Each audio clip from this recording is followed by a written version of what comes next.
Hare Krishna.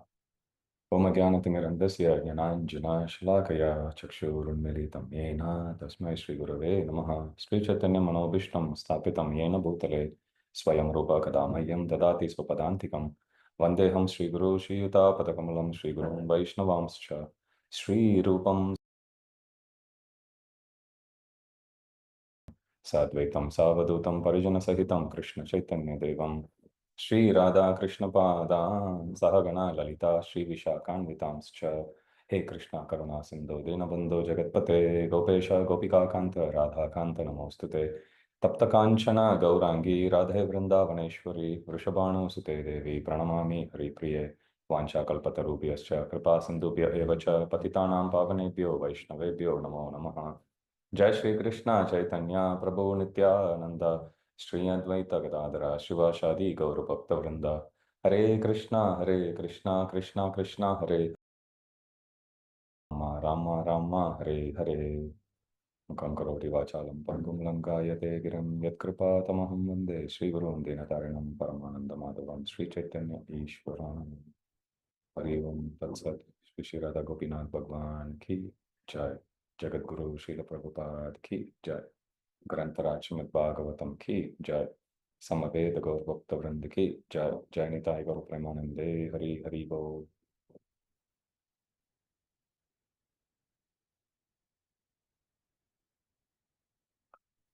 Hare Krishna.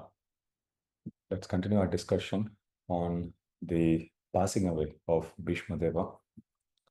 Today we are trying something new. Normally we broadcast the class live, and I realized over the last few months when I have other services coming up randomly, I had to cancel the class or postpone the class, which is not what we want, given that the Bhagavatam is enormous as such. Having the classes postponed or cancelled, delayed is only going to extend the timeline more.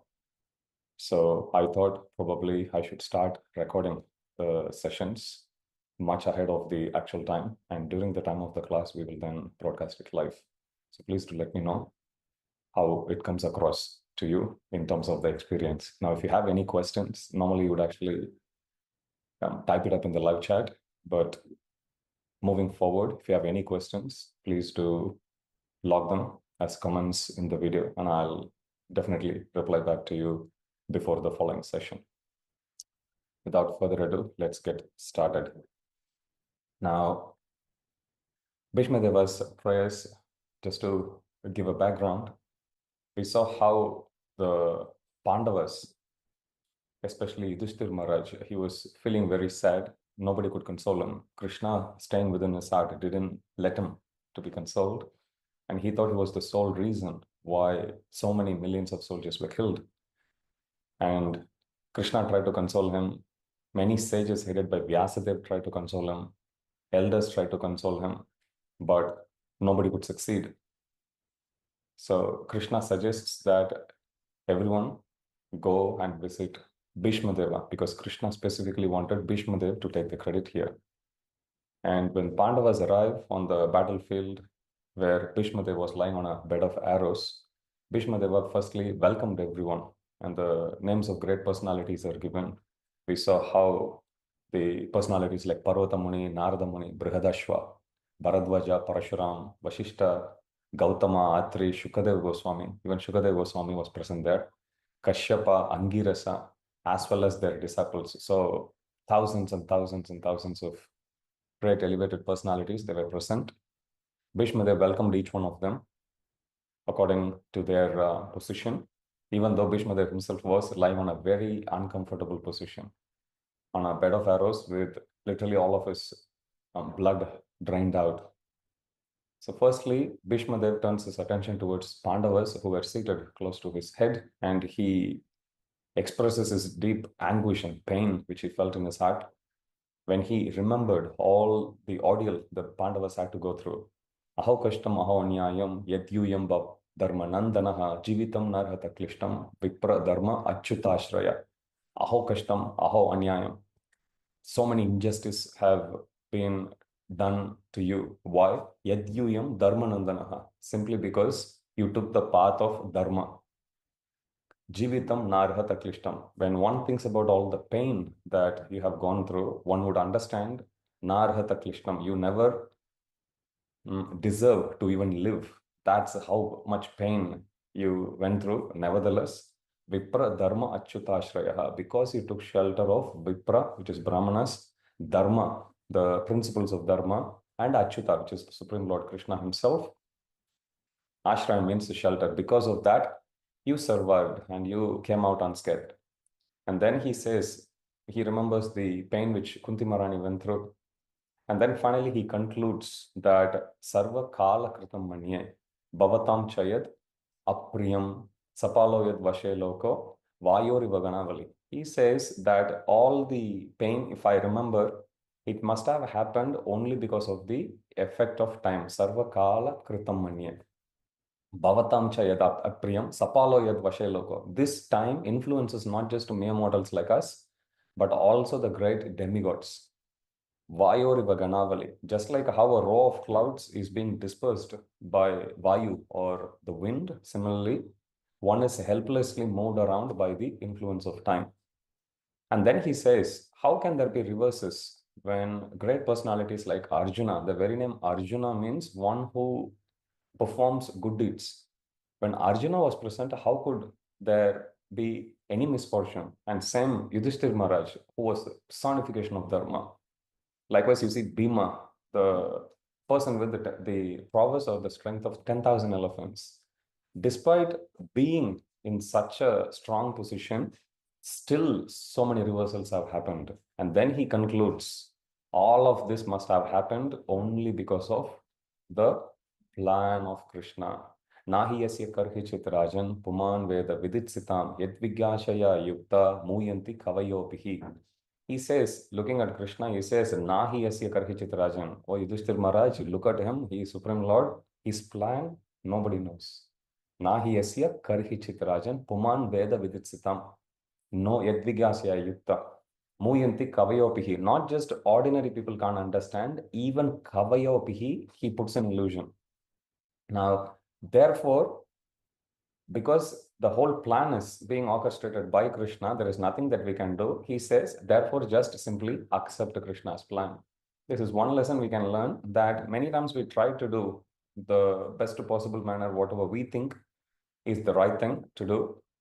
But then after doing, we may have second thoughts. Should I have done this way? Should I have done that way? Like that. We don't need to.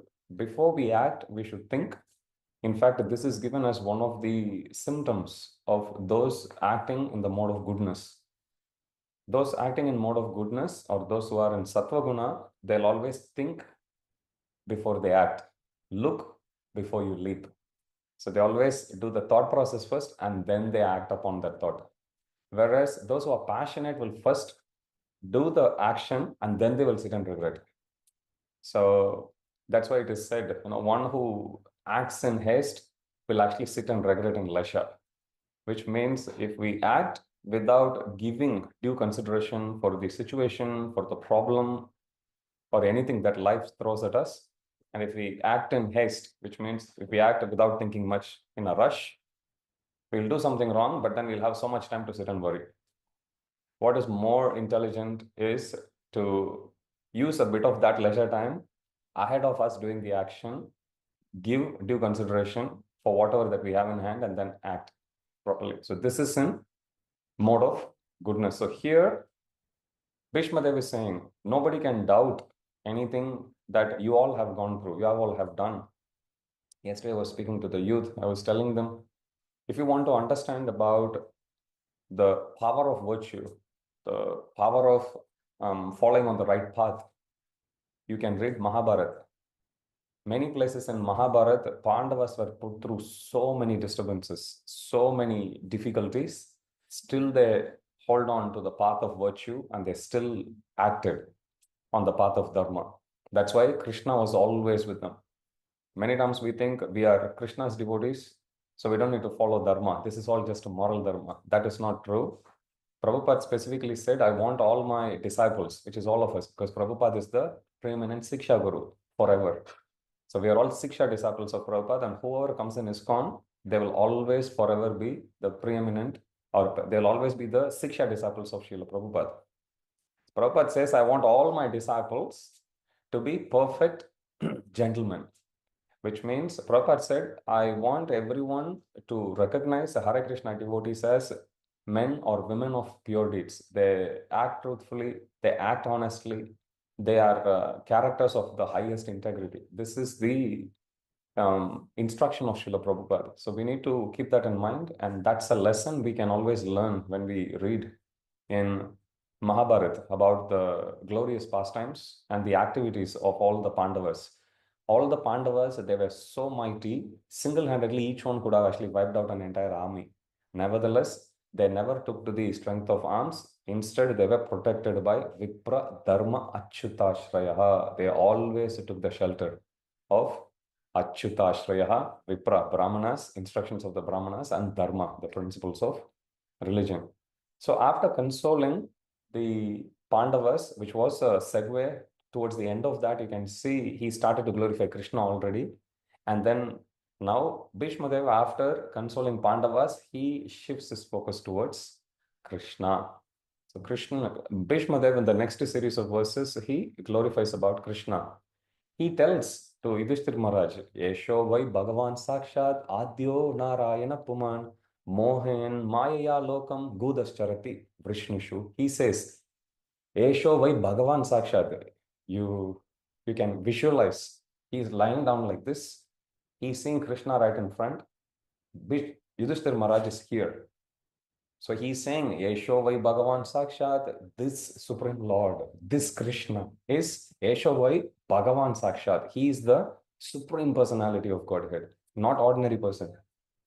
Adyo Narayana Puman. His position is such that he is the origin of even Narayana.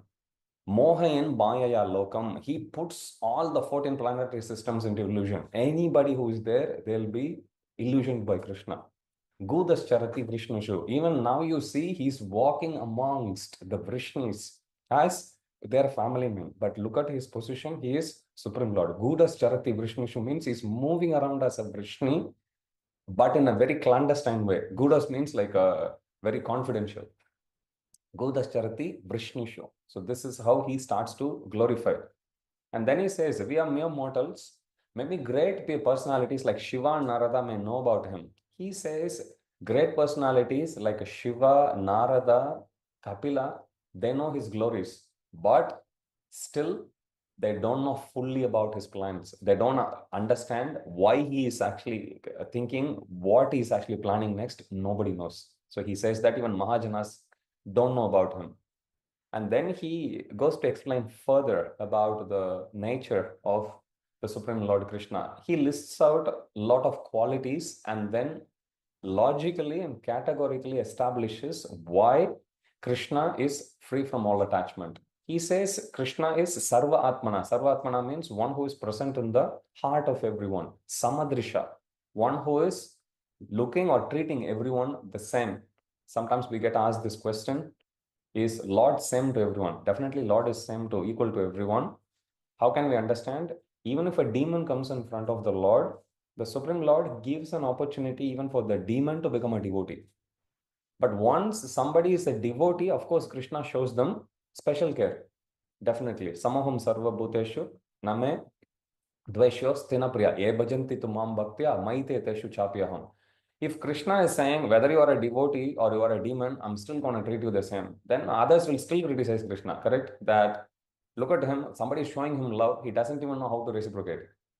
But then when Krishna reciprocates for the love of the devotees, again people accuse, saying, see, Krishna is partial. That's not how it works. Krishna is impartial in the sense that he gives equal opportunity to everyone. But once somebody becomes a devotee, Krishna reciprocates for their love. Isn't that how anyone would do? Okay, so Krishna is Samadrisha, Anahankritaha. He is the person who is free from false ego. He has no ego at all. He takes the position of a charioteer for Arjuna. He becomes their messenger for the Pandavas. He sits there, jokes with them. He is Supreme Lord. He allows Arjuna and even the other Pandavas. He lies on this big king-size bed. He allows all of them to just lie around with him, joke with him, massage with him, tease him.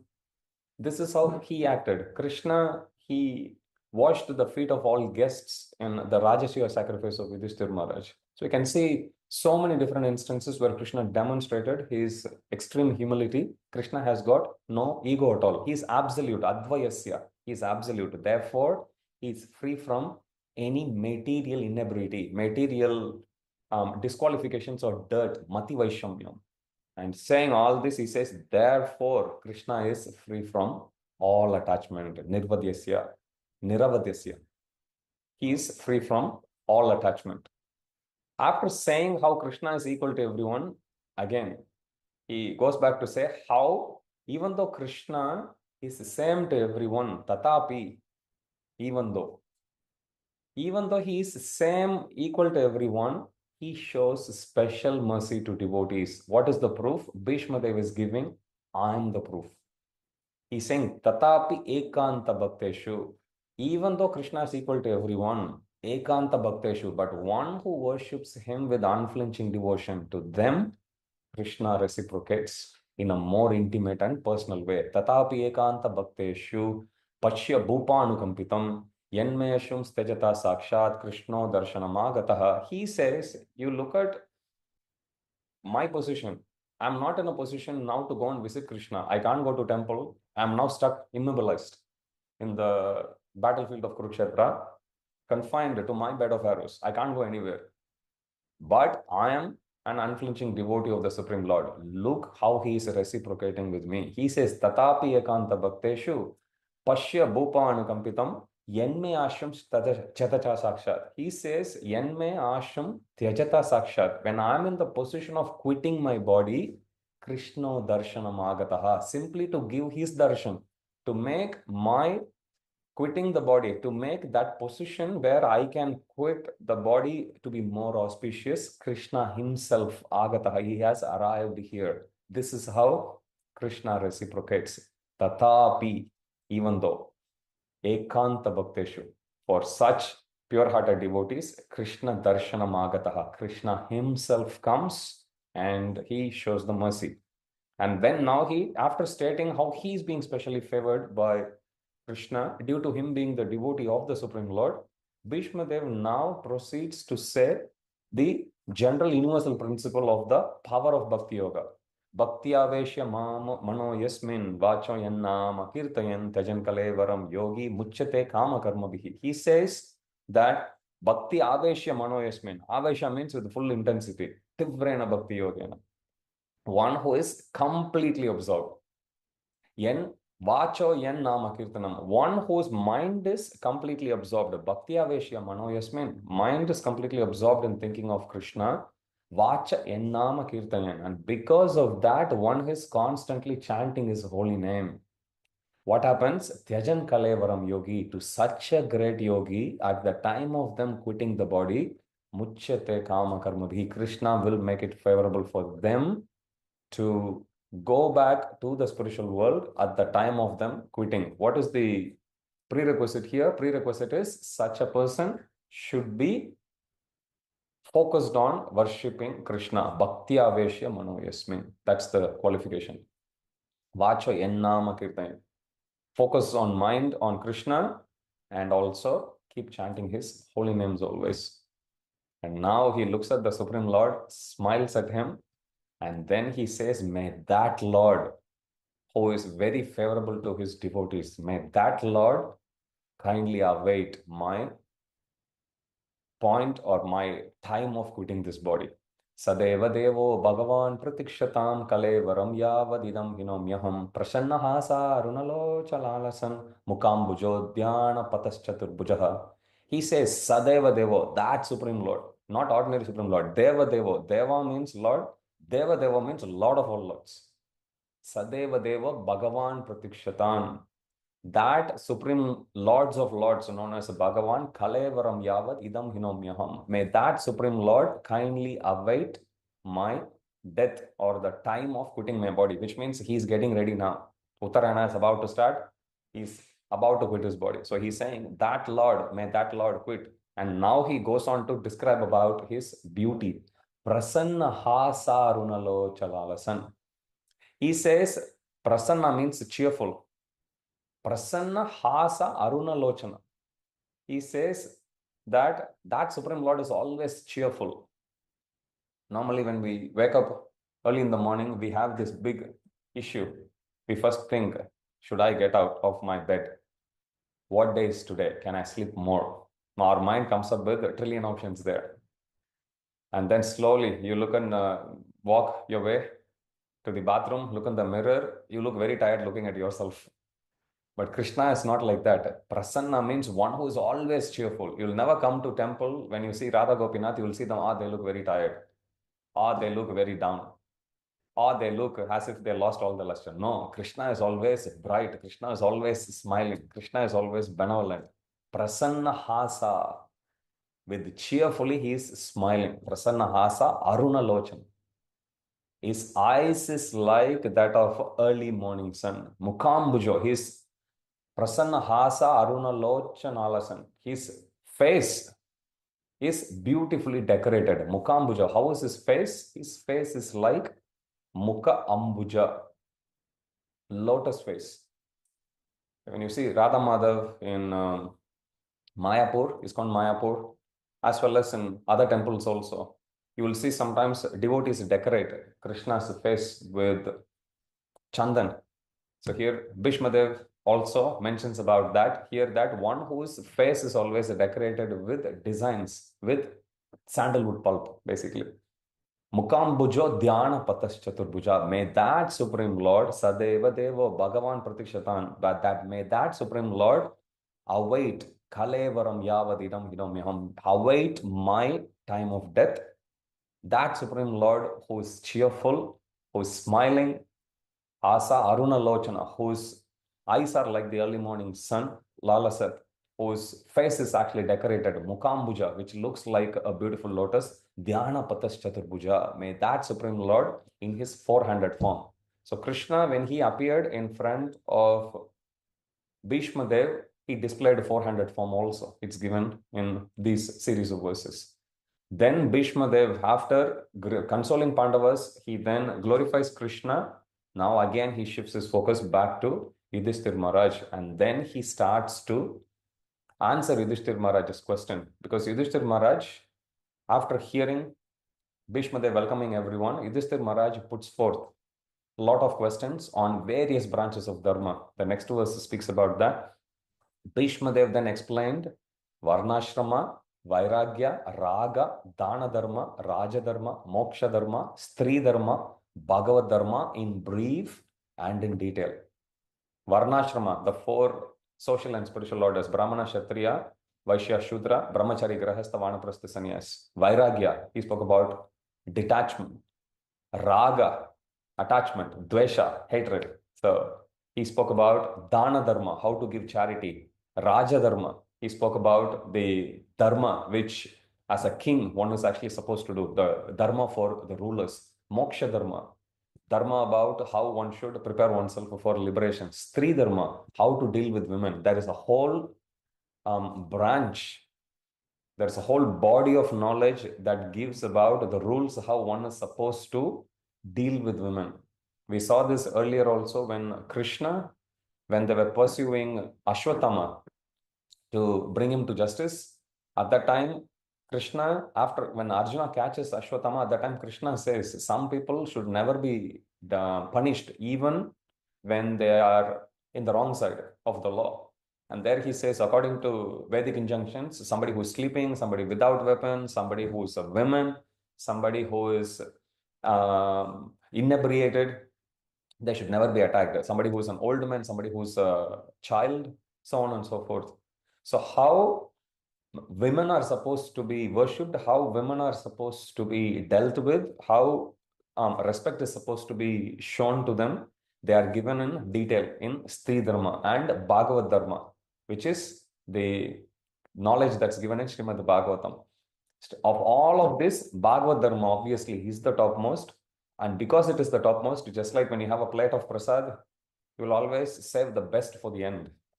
Whatever prasad that comes your way, you'll always push aside. You'll mark it, okay, that part, that item, I'll take it at the end, because we want to enjoy ourselves, give ourselves the best possible opportunity to enjoy it. And during the time when we taste other items also, we want to subtly enjoy. Yes, that item is waiting for me. Like that. So here, Bhagavad Dharma, Bhishmadev puts it at the end. That's the best among all. And then he discusses about Dharma, Artha, Kama, Moksha, Purusharthas. He speaks about that.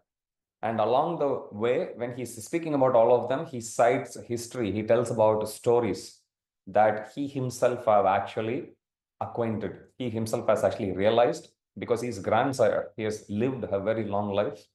What he has read, what he has heard, and what he has practiced himself, he teaches him. And then Bhishmadev, after fulfilling all his duties, this is Bhishmadev's final moments.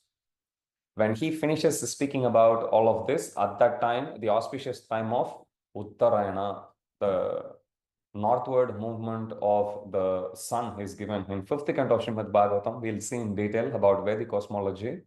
And there we'll understand how sun actually moves. The 6 months of the year, it moves southwards, and 6 months of the year, it moves northwards. Uttarayana means the time when the sun starts to travel northward. Makara Sankranti is considered the day when it actually starts to move to the north. That's why it's very auspicious.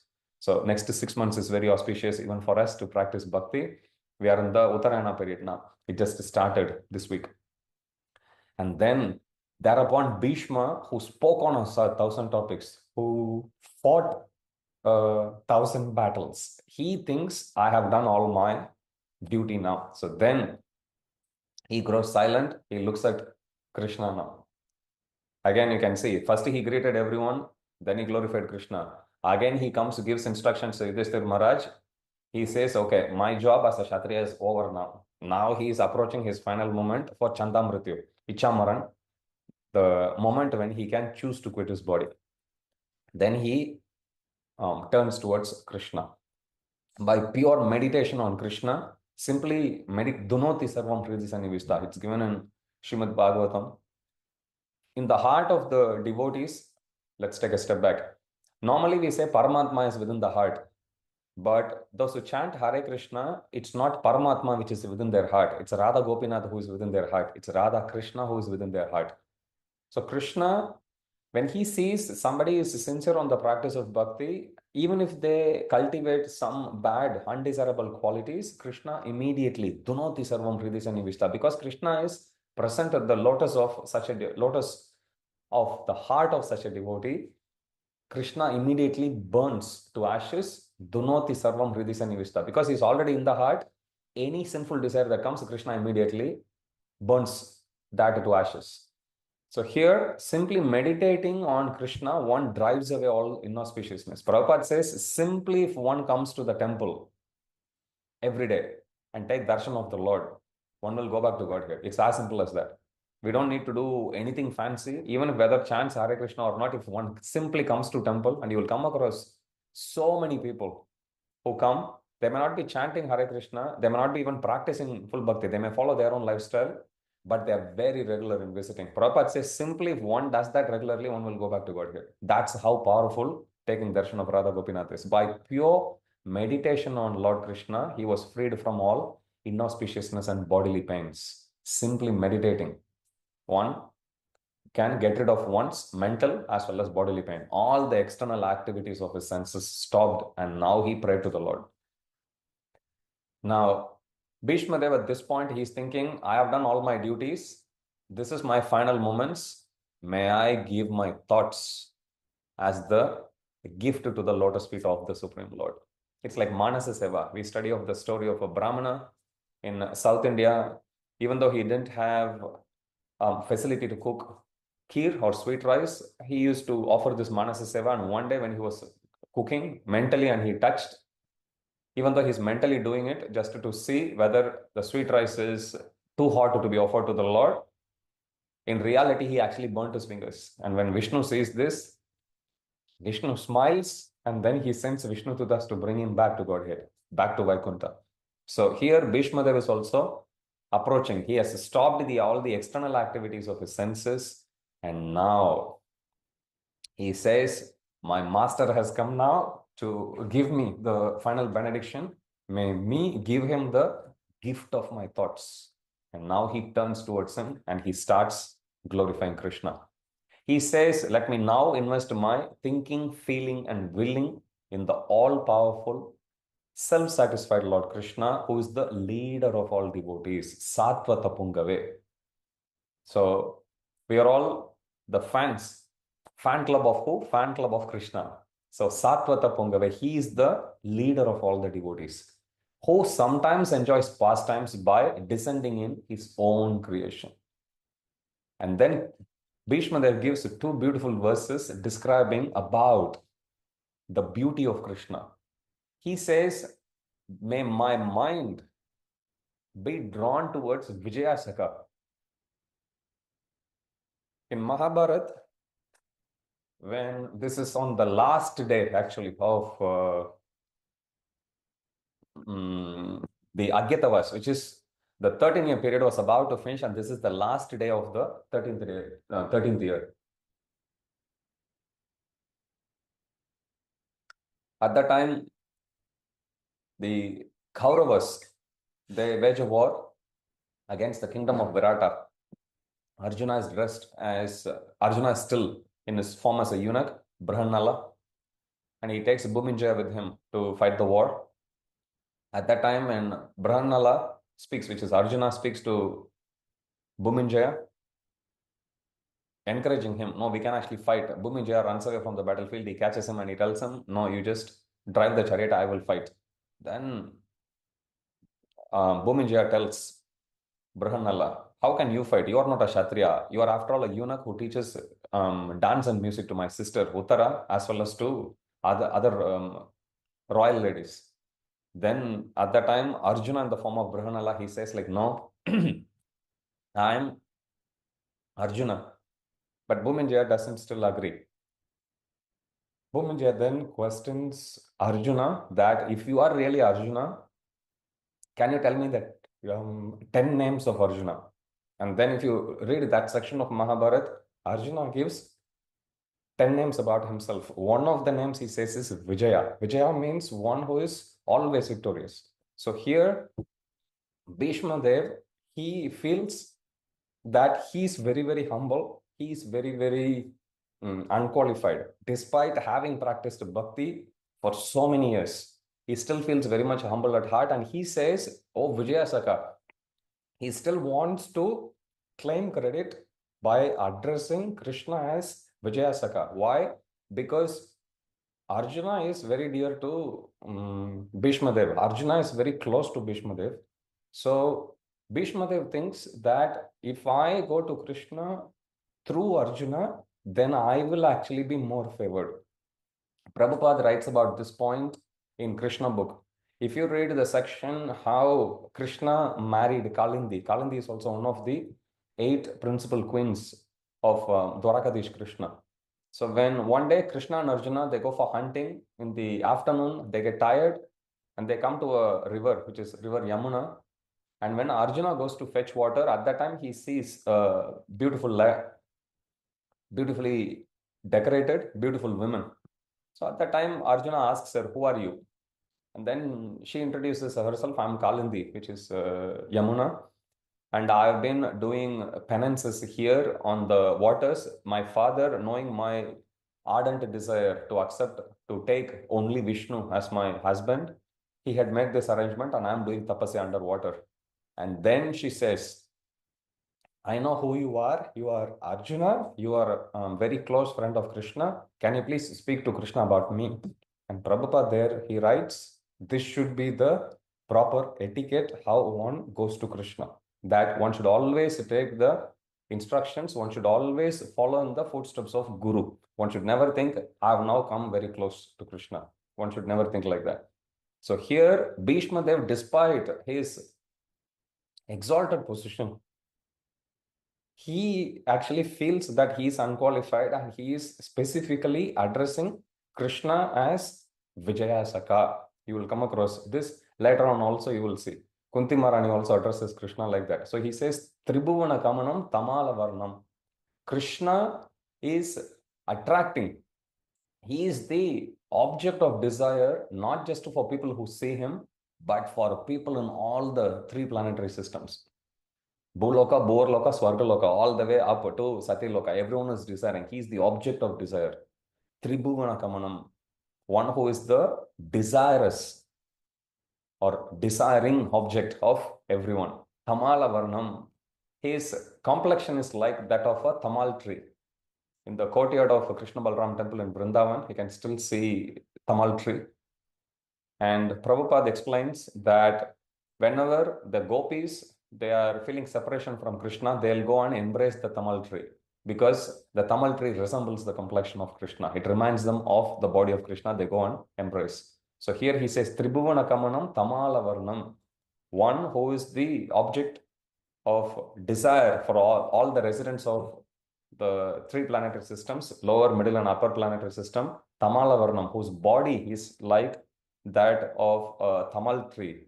Ravikara Gaura Varambaram Dadane. One who is decorated with, one who is wearing a dhoti, which is like Ravikara Gaura Varambaram.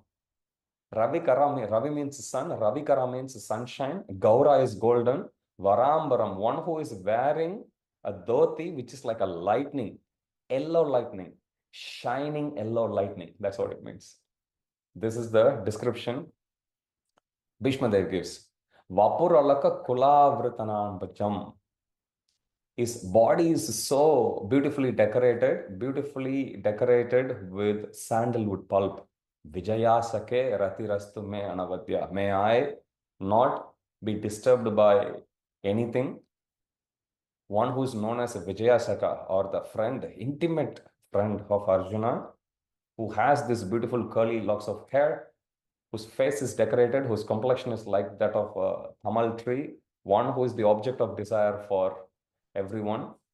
Rati rastu me anavadya. May my rati, may my attraction towards you go unhindered. May you alone become the object of my meditation. And then Bhishmadeva, he couldn't give up on that form of sweetness of the Lord after describing that. Now he continues with one more verse.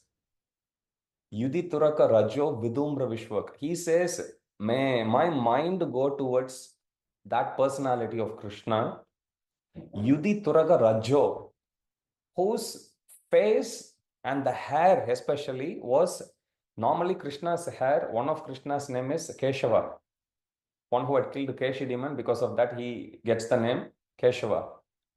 But Acharyas give another meaning for this word Keshava, that one who has a very dark, curly, beautiful hair. That's also Kesha. From there also this word Keshava is given. So normally Krishna's hair is shining, black in complexion.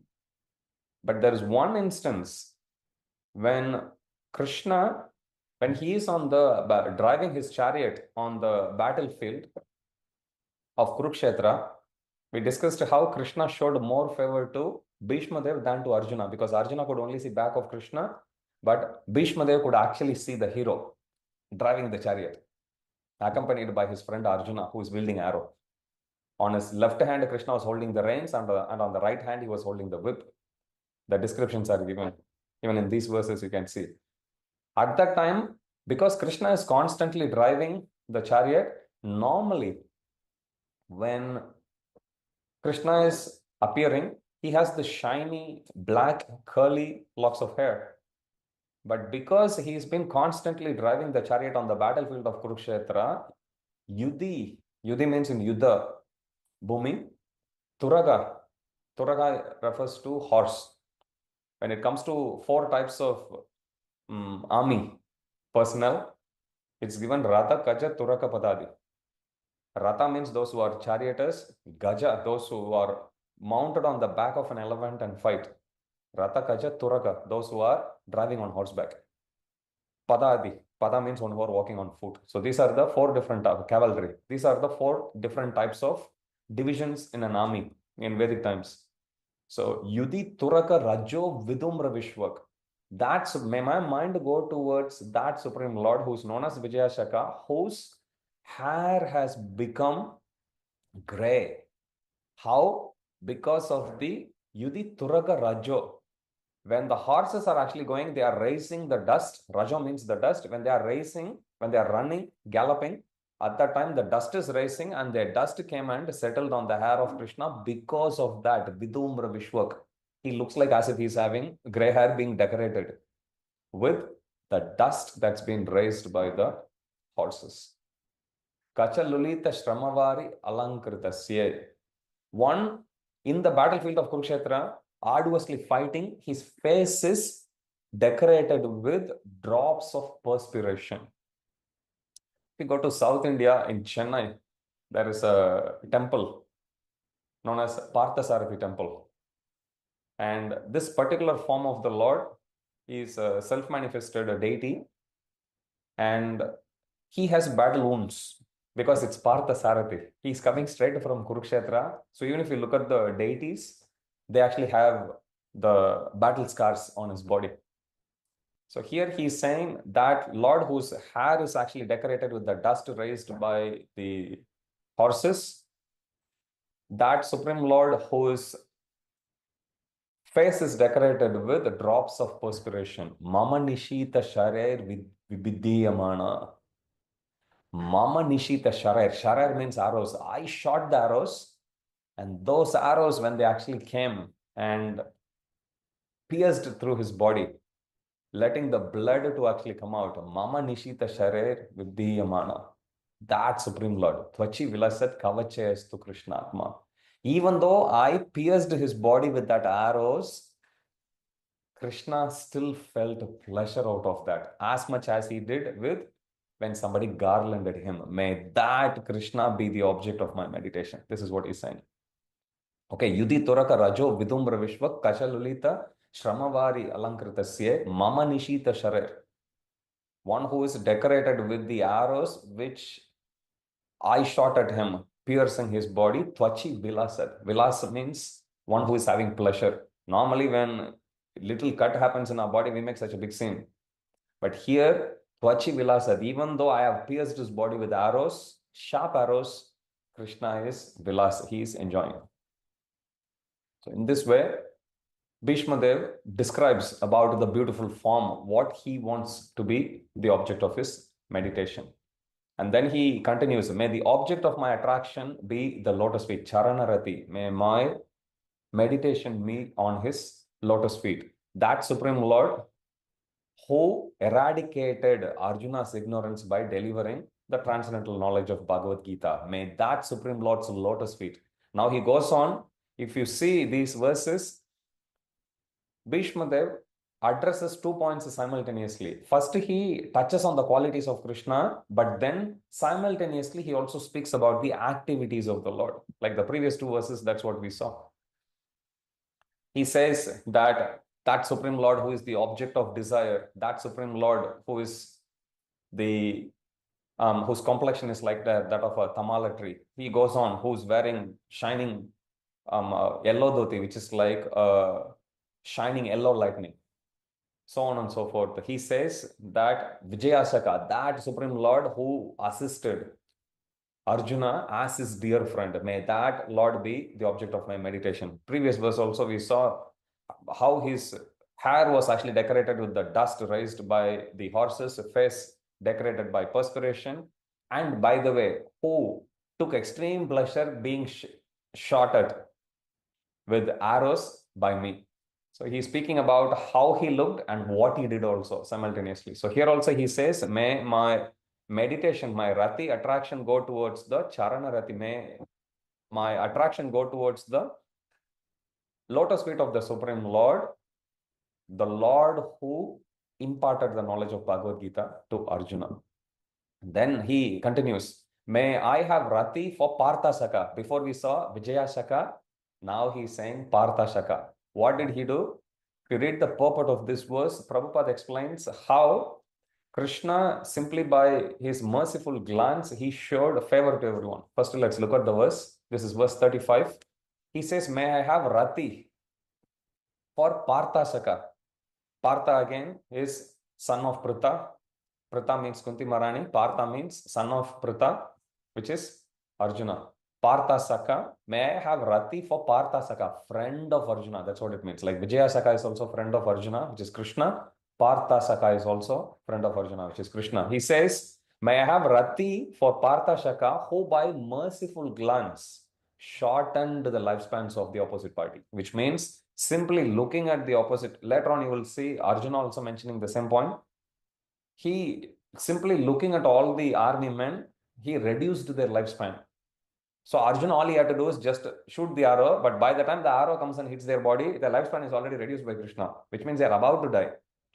And then Arjuna's arrow will touch them and they'll die. And then Krishna will look at Arjuna and he'll say, wow, wow, wow, you killed them very nicely. But actually, it's Krishna who's reducing their lifespan simply by his merciful glance. Prabhupada writes about this in the purport that normally when we see if somebody lives for a longer life, we call that as a success. Prabhupada says, no, look at these army men who fought in the Kaurava side. Even if their life was spared, and even if they had long life, there's no guarantee that they'll go back to Godhead. First of all, they have to struggle in this world. And second, there's no guarantee that they'll go back to Godhead. But look at what Krishna is doing. Simply, that's why here he specifically says he casted his merciful glance. And simply by casting his merciful glance, he shortened the lifespans of the opposite party. So even though on one hand, Krishna is killing them, but Krishna is the Supreme Lord, even his so-called punishment is also the greatest benediction. He reduced their lifespan, which means he killed them. But where did they go? They went back to spiritual world. Isn't that a great achievement? Greatest achievement. Isn't that the perfection of one's life? That's the point Prabhupada mentions. Even these men, they might have gone back home, lived the rest of their life, still they wouldn't have made it back to Godhead. Krishna made it so easy simply by looking at them. So when we come in front of Radha Gopinath, we take darshan of Radha Gopinath. We look at them, they look at us, simply them looking at us. All our karmic background, everything will get wiped out. And we'll have all auspiciousness we can carry within our heart. So he says, who by merciful glance shortened the lifespans of the opposite party when he placed the chariot in the midst of two armies at Arjuna's command.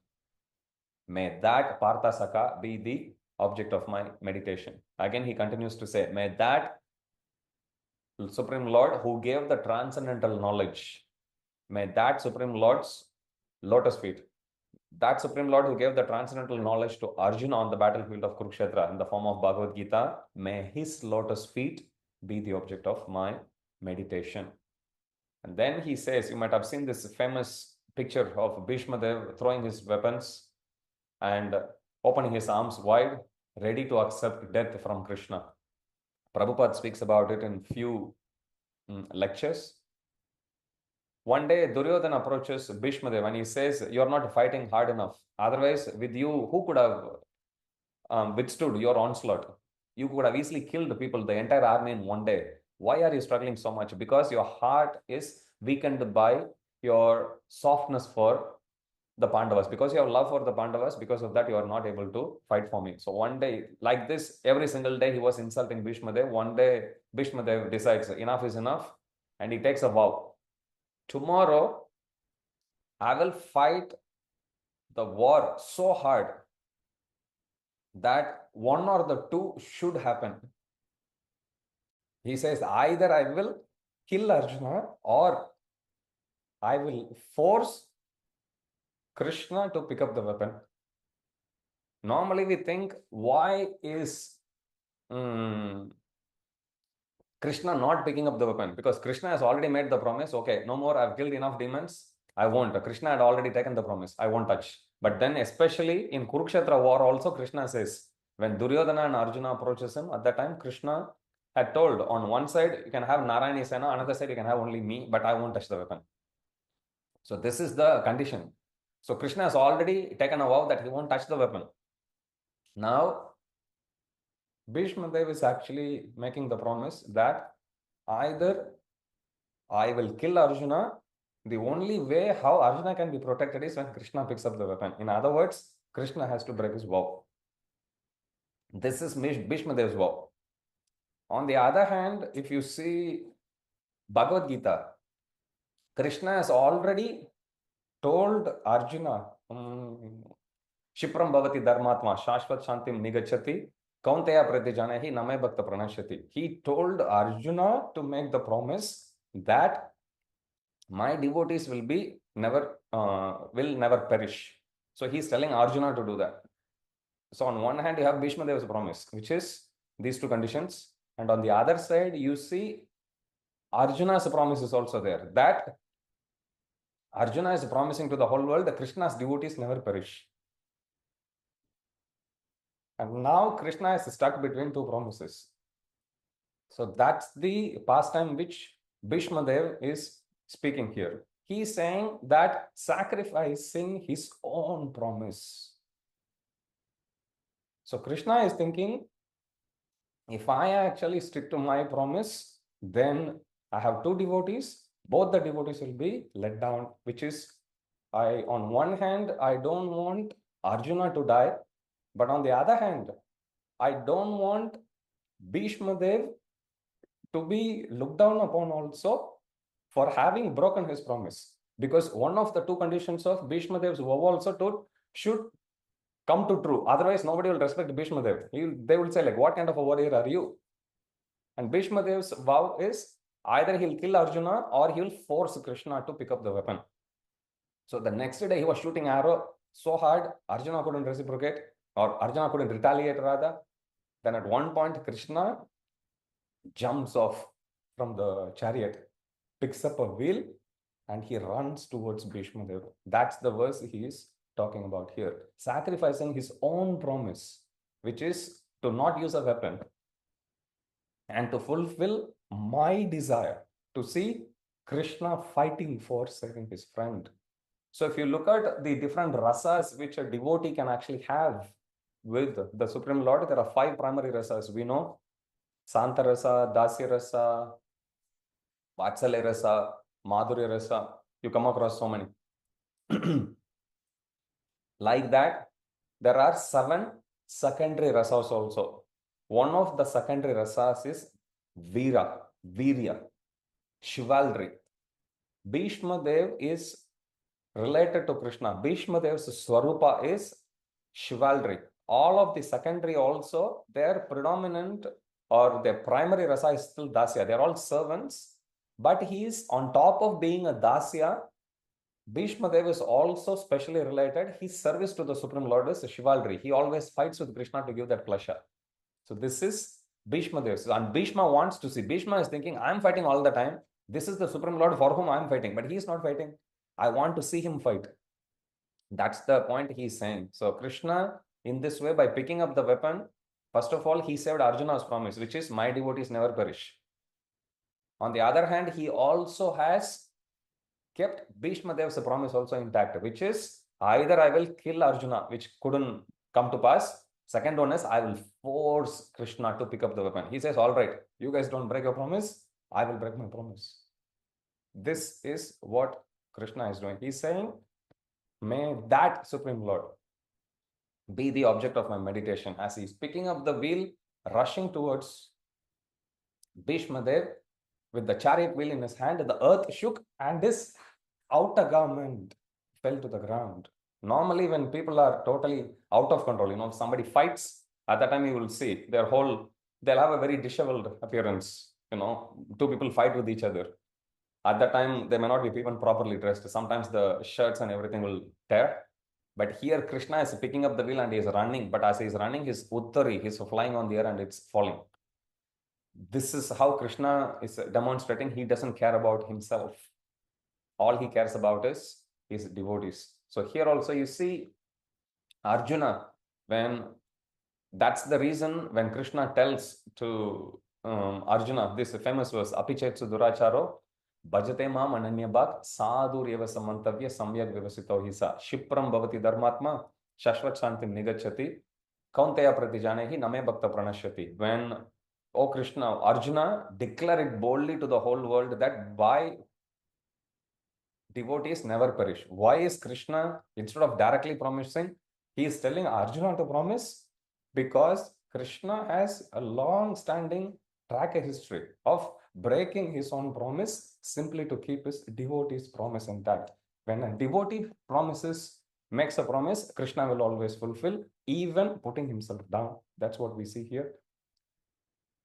Let my Gati be Lord Mukunda, who rushes towards me as if angry to kill me, his body covered in blood from the wounds of my sharp arrows. May I have Rati for Parthasarathi, who stood. This is the scene which Bhishmadeva is saying on the battlefield of Kurukshetra. Krishna is there holding the reins on his left hand, his whip on the right, and he's carefully protecting Arjuna. He's saying, may that Supreme Lord be the object of my meditation. So far, he has been telling about Krishna's pastime in Kurukshetra war as Parthasarathi. Is this the topmost prema? Bhishmadev says no. Now he glorifies the gopis. He says gopis' love is supreme. Lord Krishna's movements and smiles of love attracted the gopis, who imitated his actions, blinded by madness of love. He says, yes, we are all having this pastime, we are seeing Krishna, but are we having the topmost prema of love for Krishna? Bhishmadev says, no, not us. It's the gopis of Vrindavan. And then he says, at Rajasuya sacrifice, he saw Lord Krishna being worshipped by great personalities. May that Lord be the object of my meditation.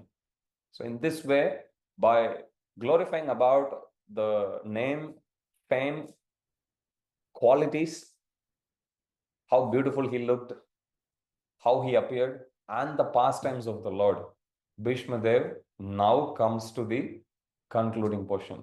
He says, now I can meditate upon Lord Krishna. And I have transcended all the dualities simply because of his presence. So he says, may I focus my attention solely on the Supreme Lord, who, just like the sun, even though it is one, it is perceived as different in different places. Prabhupada would often give this example. Just like a sun is known as Surya in Sanskrit, sun is known as sun in English. Likewise, he says, you go to Africa, they'll call him by different name. You go to Antarctica, they'll call him by different name. But sun is, in effect, just one single object. The same way, Supreme Lord is one, but he's called by different names. May that Supreme Lord be the object of my meditation.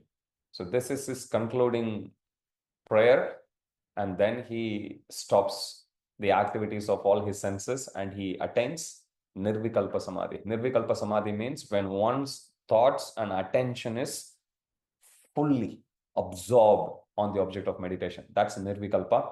So here his mind, his words, his actions, everything was Krishna and Krishna only. So by completely absorbing in thoughts of Krishna, Bhishmadev left his body.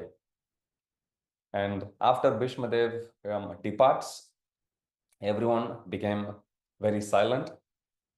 Just like the description is given here, just like how birds become at the end of the day.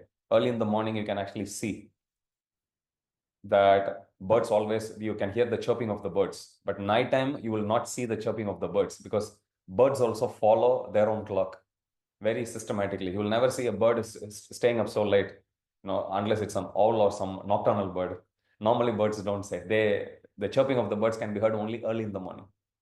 So here the description is given, just like how the birds become silent in the evening, similarly, all the personalities who are present, they fell silent. And then Bhishmadev went back to Parthasarathi Loka, the Loka where he worships Supreme Lord as Parthasarathi.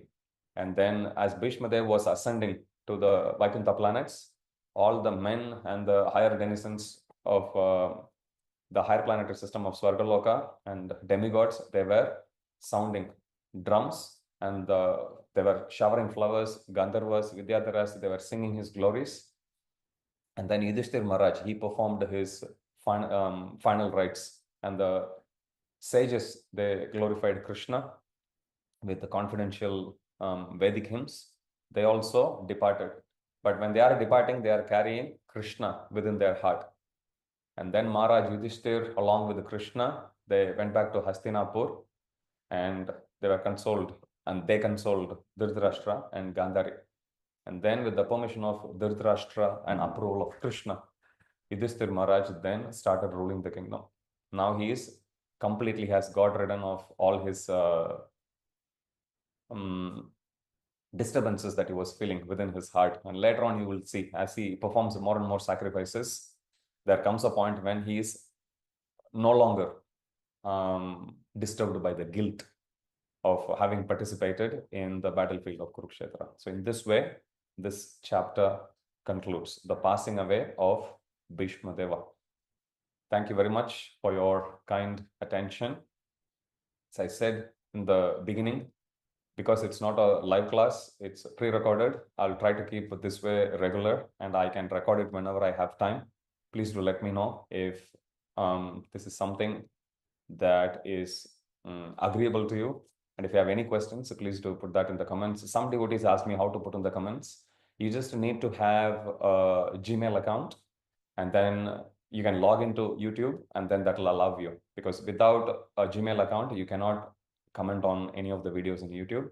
So have a Gmail account, log into YouTube, and then that will allow you. Once you log in, it will stay logged in like that. So you can keep adding the comments every time. And sorry for the inconvenience. As much as I like to run the classes live, it's just that always one or two services keep popping up. And now we are gearing up with our Temple Rebel project's next crucial phase.